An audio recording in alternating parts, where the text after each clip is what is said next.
కడప జిల్లా బద్వేల్ పట్టణంలో వినాయక చవితి సందర్భంగా పలు ప్రాంతాలలో వినాయకునికి ఆయా మండపాలలో ఘనంగా వేడుకలు నిర్వహిస్తున్నారు. బద్వేల్ పట్టణ ప్రజలు తండోపతండాలుగా వచ్చి వినాయకుని దర్శించుకుంటున్నారు.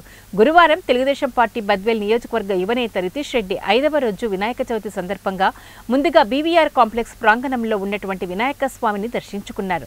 అనంతరం 4 రోడ్ల కూడలిలో ఆర్యవైశ్యుల ఆధ్వర్యంలో వినాయక ఉత్సవ కమిటీ ఆధ్వర్యంలో ఏర్పాటు చేసిన వినాయకుని దర్శించుకున్నారు. అక్కడ ఉండే పూజారులు ప్రత్యేక పూజలు జరిపి తీర్థ ప్రసాదాలను అందజేశారు. ఎన్జీఓ కాలనీలో అక్కడ శ్రీ వరసిద్ధి వినాయక ఉత్సవ సేవా సమితి ఆహ్వానం మేరకు వరసిద్ధి వినాయక స్వామిని దర్శించుకున్నారు. అనంతరం వారికి స్వామివారి తీర్థ ప్రసాదాలను అందజేశారు. కార్యక్రమంలో తెలుగుదేశం పార్టీ నాయకులు, కార్యకర్తలు, ఆర్యవైశ్యులు పాల్గొన్నారు.